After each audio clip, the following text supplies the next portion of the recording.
just one decade, America's southern wetlands have been consumed by an unstoppable red tide, billions of armored crawfish crawling across ditches, rice paddies, and bayous. What began as a humble Louisiana delicacy has exploded into a $500 million ecological and economic storm.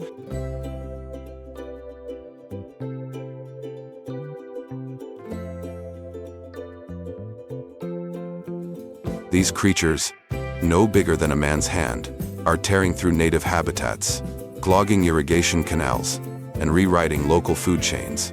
Yet, paradoxically, the very same invader now fuels booming seafood exports and backyard feasts across the nation. It's a story where nature's chaos becomes human profit, the invasion that America decided not to fight, but to harvest.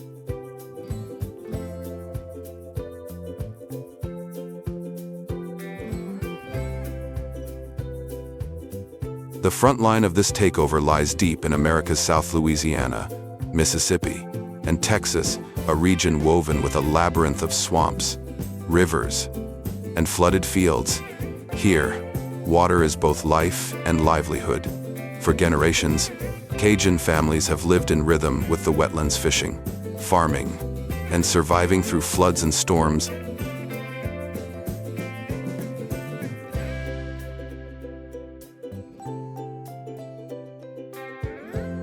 But the landscape has changed.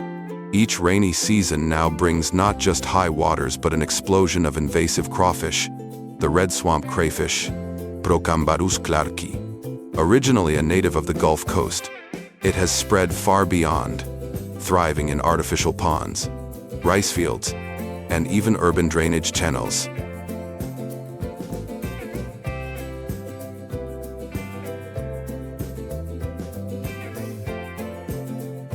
Its expansion is fueled by human hands, aquaculture escapes, global seafood trade, and the booming appetite for crawfish boils, a southern cultural symbol turned national obsession. What used to be a regional industry worth a few million has transformed into a nationwide frenzy, feeding restaurants from New Orleans to New York, and exports stretching as far as China and Europe.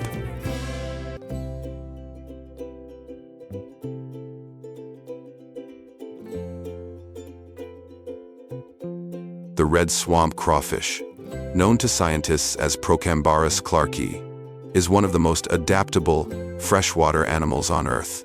It first appeared in the warm, muddy waters of the Gulf Coast, where wetlands flood and dry in endless rhythm. Everything about its body is designed to survive change.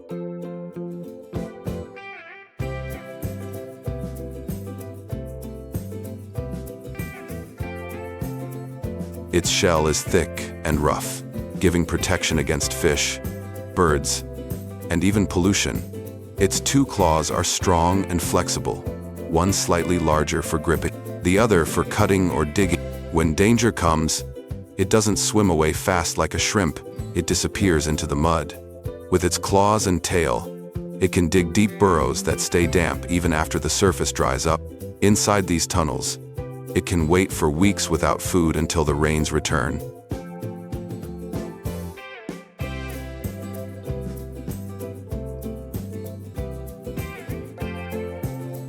The crawfish is small, but its life cycle moves fast. A female can carry hundreds of eggs at a time, attached beneath her tail.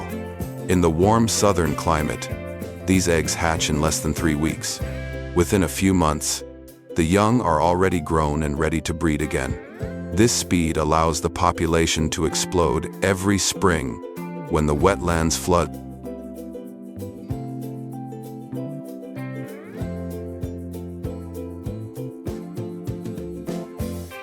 Unlike many species that need clean, flowing rivers, the red swamp crawfish can live almost anywhere.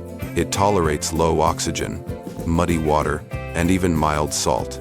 It eats whatever it can find: plants, insects, small snails, or bits of dead fish. That makes it not only a survivor, but also a competitor that pushes out weaker native species wherever it spreads.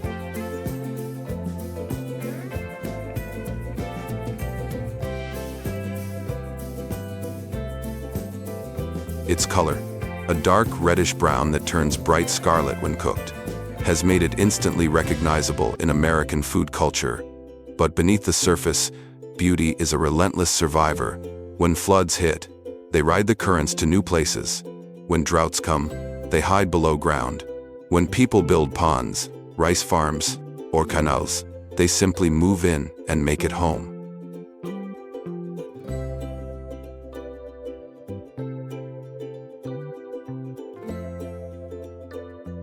This mix of toughness and productivity is why the red swamp crawfish dominates the wetlands today. It multiplies quickly, feeds easily, and asks for very little, just warm water and time. What started as a local creature of Louisiana has now become a symbol of both opportunity and imbalance. Thriving wherever humans disturb the land, the same qualities that make it a problem for ecosystems also make it a foundation for one of America's most profitable aquatic industries. Its biology is not just about survival. It's about turning every challenge into a new way to live.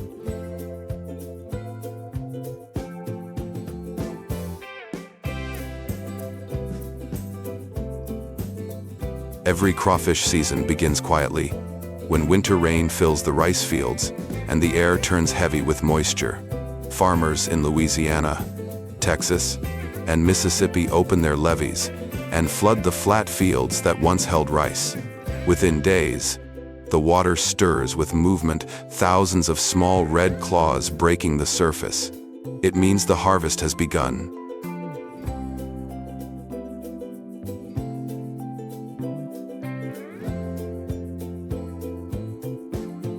The work starts before sunrise. In the early light, farmers guide their small flat-bottomed boats, called skiffs, into the shallow water. These boats move slowly between rows of wire traps. Each trap is shaped like a narrow pyramid and baited with fish heads or pellets that crawfish find by smell. The farmer reaches down, lifts one trap after another, and shakes the catch into a large metal basket. Then he resets the trap and moves to the next.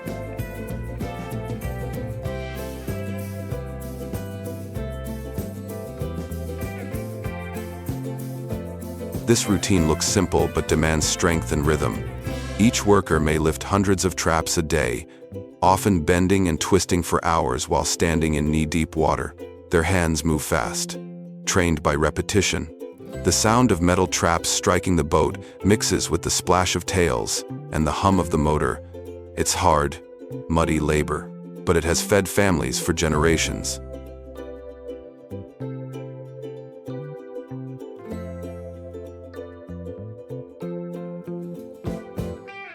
Crawfish harvest depends heavily on timing. The best season runs from January through May, when the water is cool and rich in oxygen. If the temperature climbs too early, the crawfish burrow back into the mud and the season ends. Farmers must read the weather like a map, adjusting water levels and schedules to match nature's pulse.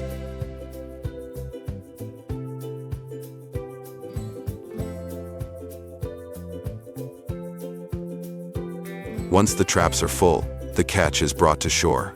Workers empty the baskets into large sorting bins. Here, the crawfish are rinsed clean and checked for size and quality. Large, healthy ones are kept for live sale or restaurants, while smaller ones may go to processing plants. Nothing is wasted. Even the smallest are valuable as bait or animal feed.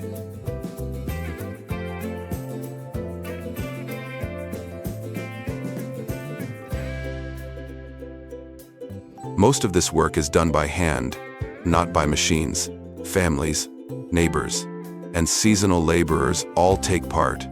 It is one of the last industries where manual skill still defines the output. The speed of the hands often decides how much income a day brings.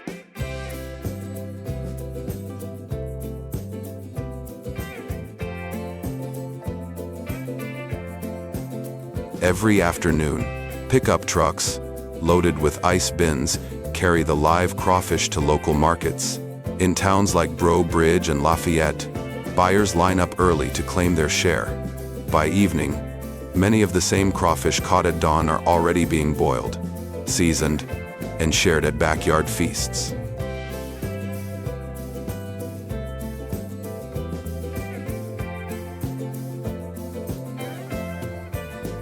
For the farmers, this cycle repeats for months: flood, harvest, drain, plant, and flood again. It's a system born from experience rather than textbooks, blending agriculture and fishery into one rhythm.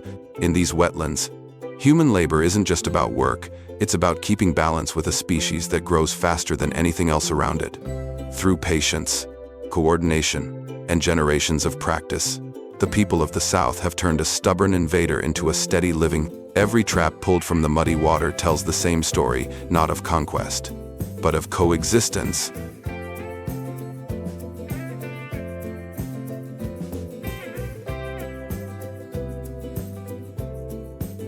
Once the boats return to land, the real work shifts from the water to the sorting sheds. Buckets of fresh crawfish are poured into long metal tables where workers, often whole families, begin to separate them by size and quality. The goal is simple: prepare the catch for the right market as quickly as possible, while the crawfish are still lively and clean.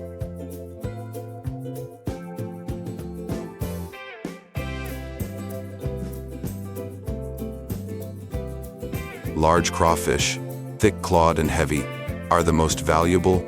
These are called selects and are sold live to restaurants, wholesalers, and export buyers.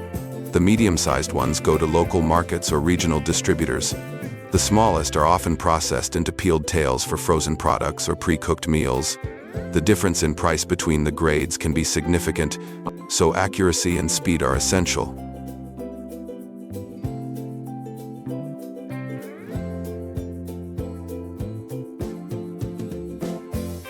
Every step follows a routine built over decades. Workers rinse the crawfish in cool, clean water to remove mud and grass. They check for damaged shells or weak movement, any sign that a crawfish won't survive transport.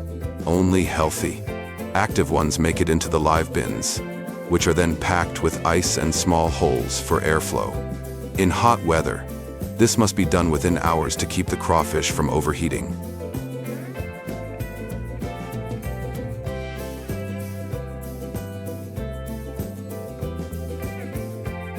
Though regulations differ from state to state, most southern producers follow a few common rules to protect both quality and the environment. Only certain ponds and farms are licensed to ship live crawfish across state lines. This helps prevent the spread of unwanted populations into areas where they could harm local ecosystems.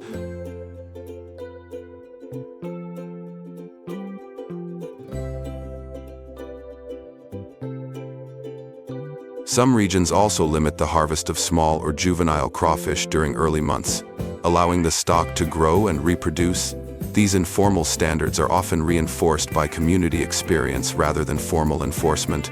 Many farmers know that over-harvesting one season can reduce catches the next. Balance keeps the business alive.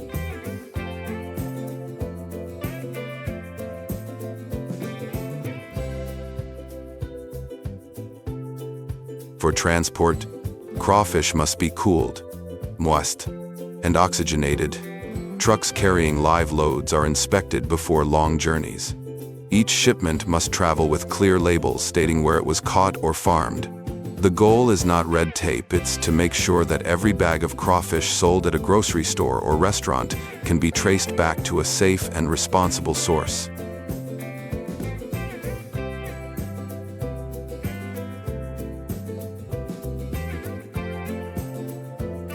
In Louisiana, where the industry is largest, inspection teams occasionally check facilities during peak season. They look at water quality, storage temperature, and handling conditions. Violations are rare, not because the rules are harsh, but because the farmers understand that reputation is everything. If one bad batch spoils, it affects the whole community.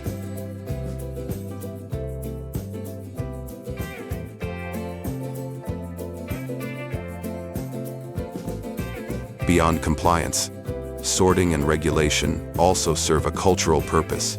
The process separates not just sizes but stories. Which catches go to backyard boils, which go to export, which end up in supermarket freezers. Each path connects rural fields to urban tables.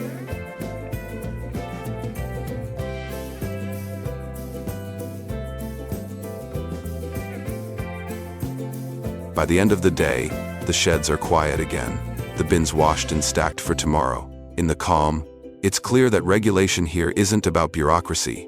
It's about rhythm and respect for the product, the people, and the waters that keep them both alive.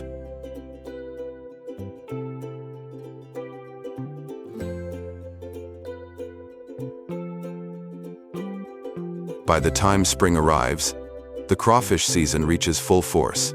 From the outside, the ponds look calm, still stretches of flooded farmland shimmering under the southern sun. But beneath that surface, a quiet industry moves at enormous scale.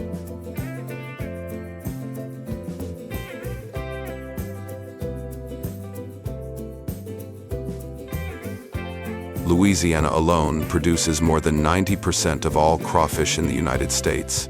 In a good year, the state can bring in over 150,000 tons, a number that grows as more rice fields are converted into dual-purpose farms. What started as a local food for Cajun families has turned into a supply chain that stretches from small towns in the bayou to restaurants in New York, Las Vegas, and even Tokyo.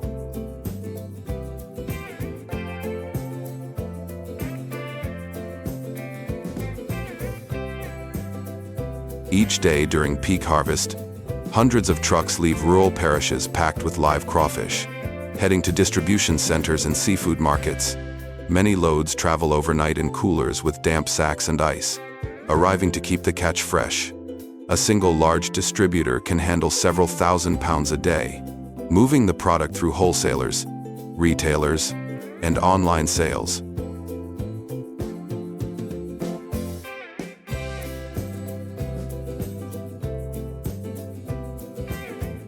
The demand keeps rising. What was once a seasonal treat for a handful of southern states is now a national craze. In Texas, entire neighborhoods host crawfish festivals every weekend. In California, Vietnamese and Cajun communities compete to see who can throw the biggest crawfish boil. Even northern states, where winters are long and cold, import live crawfish by air for restaurant events.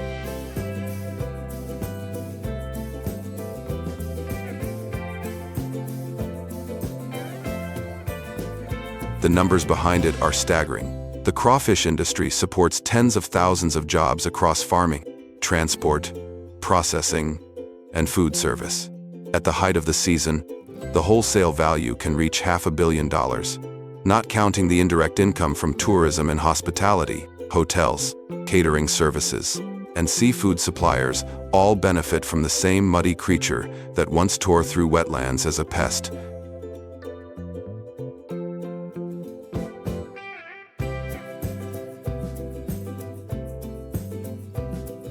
But scale isn't only about money, it's also about culture. Every spring, Louisiana towns come alive with local celebrations. Streets fill with tents, music, and long tables where families share buckets of steaming red crawfish, corn, and potatoes. For many, it's not just food. It's a reminder of community, work, and shared pride in turning a natural challenge into a living tradition.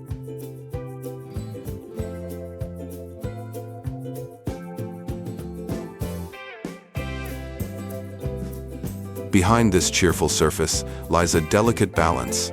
Farmers must watch water levels, fuel prices, and weather forecasts.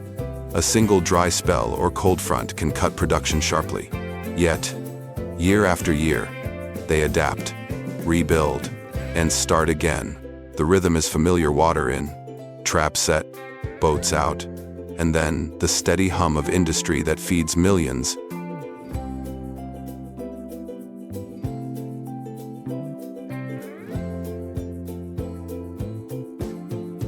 Across the South, the crawfish has become more than a catch. It's a seasonal economy that pulses with life. What began as an uncontrolled invasion has grown into one of America's most recognizable harvests, proving that when people and nature collide, new forms of abundance can emerge.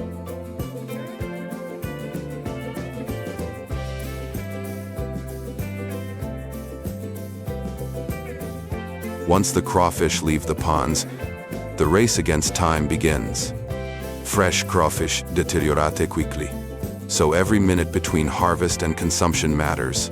The first step is cooling. At the docks and processing stations, workers spread the catch across shaded tables and rinse it with clean, cold water.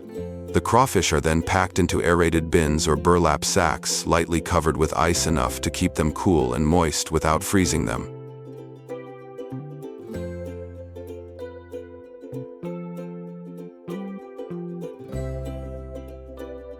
Live crawfish move through several channels.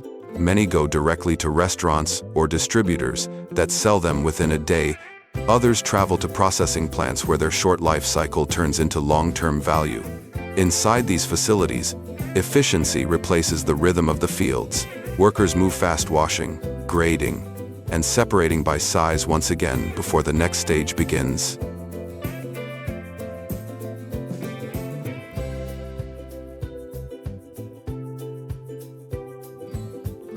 For fresh tail meat, the crawfish are cooked in large stainless steel vats for a few minutes until the shells turn a deep red. The cooked batches are then cooled immediately and sent to peeling lines.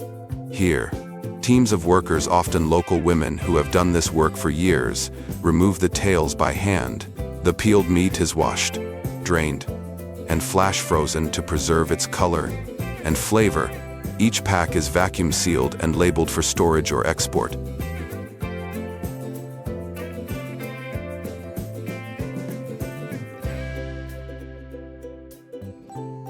Nothing goes to waste. The leftover shells and heads are collected in bins and later ground into byproducts: fertilizer for crops, feed for fish and poultry, or base material for chitosan, a natural compound used in medicine, cosmetics, and biodegradable films. What was once discarded now brings extra income to farmers and processors.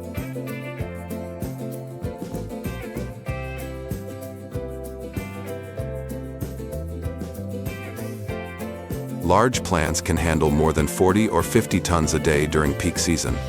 Yet many smaller family-run operations still dominate the landscape. They work with care, following habits passed down through generations, boiling in seasoned water, peeling by hand, and packaging with precision. This balance between small tradition and large industry gives the crawfish trade its distinctive character.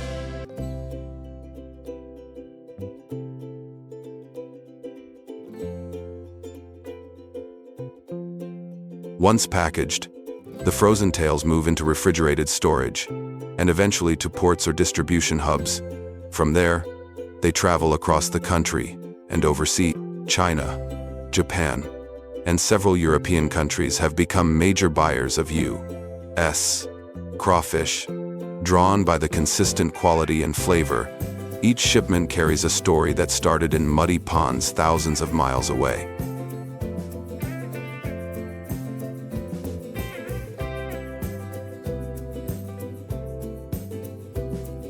On the consumer side, preservation extends beyond freezing.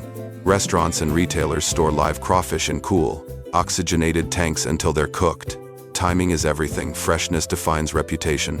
A crawfish that survives the journey from pond to plate keeps its taste and texture, making the difference between a festival favorite and a spoiled batch.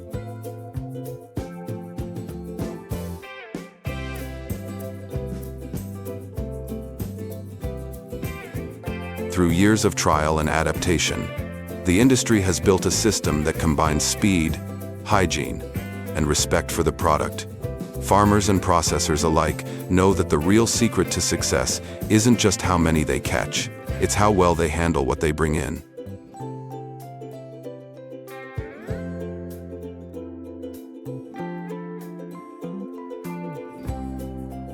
From muddy ponds to polished packages, the crawfish's journey reflects the same theme that defines the southern wetlands.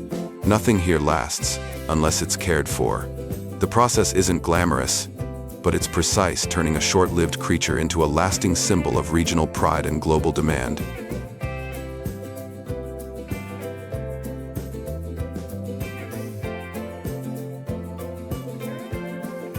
The red swamp crawfish is now one of America's most valuable aquatic species.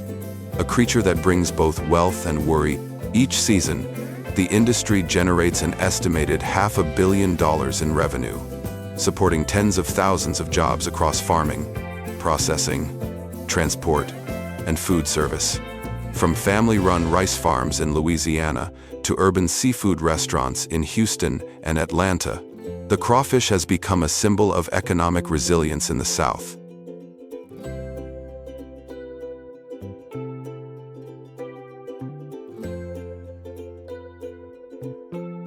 In small towns, crawfish season can mean the difference between hardship and opportunity. During peak months, local feed stores, repair shops, and ice suppliers all thrive. Schools organize crawfish boils for fundraising. Hotels fill up with seasonal workers and festival visitors. For many communities, this isn't just another harvest. It's a period when money flows through every layer of the local economy.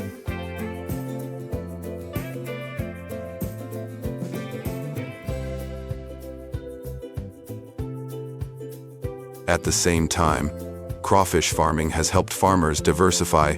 Many who once grew rice exclusively now use the same fields for both crops. The practice of rotating rice in summer and crawfish in winter keeps soil fertile and reduces waste. The two industries support each other. Rice stubble provides shelter and nutrients for young crawfish, while crawfish burrowing helps aerate the soil for the next rice season. This cycle allows farmers to earn income year-round instead of relying on a single harvest.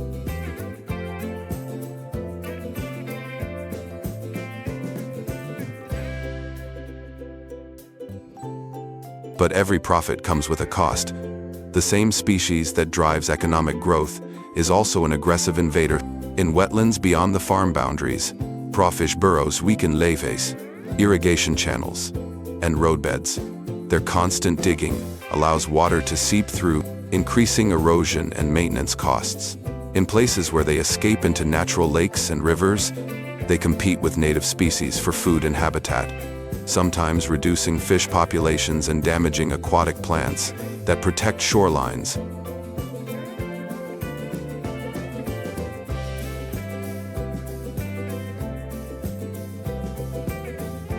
Environmental scientists have noted that once Procambarus clarkii establishes itself in a new area, it's nearly impossible to remove. Traps and barriers can slow the spread, but complete control rarely works. This has created a moral and ecological dilemma: how to profit from an animal that, in other regions, is considered a pest.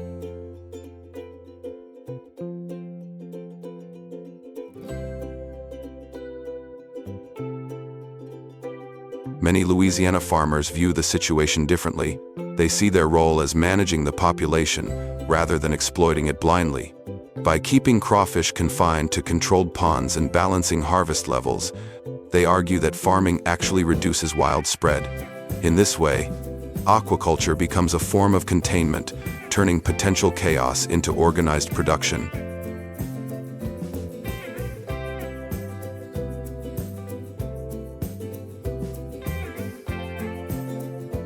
Still, long-term sustainability remains a challenge. Water use, feed efficiency, and the impacts of pesticides from nearby rice crops all affect the delicate balance of wetland ecosystems. Some producers are testing more natural approaches using organic feed, cleaner water circulation, and mixed vegetation ponds to reduce waste. Others invest in education programs that teach new farmers how to maintain both productivity and environmental health.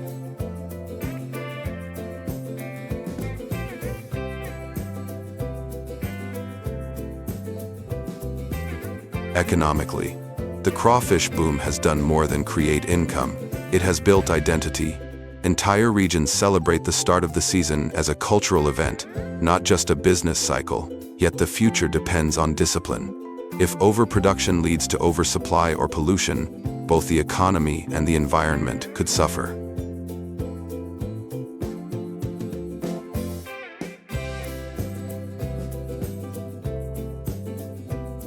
For now, the system holds. The wetlands continue to pulse with life, providing food, work, and community connection. The red swamp crawfish stands as both symbol and warning, proof that profit and ecology are always intertwined.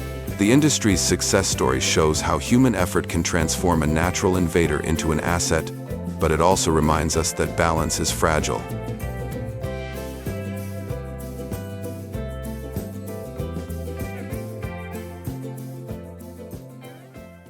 From an ecological menace to a culinary empire, the red swamp crawfish has rewritten the rules of coexistence. It represents the strange intersection of ecology, economy, and culture, where invaders become icons and chaos breeds creativity.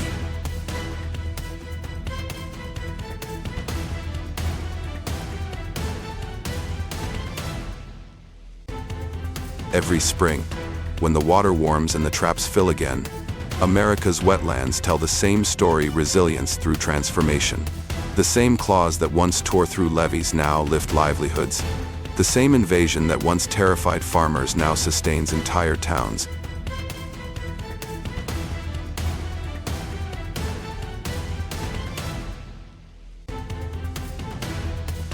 In the end, the monster crawfish takeover isn't just about a species spreading across the map.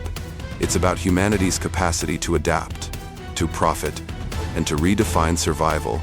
Because in the swamps of the American South, even an invasion can become a celebration.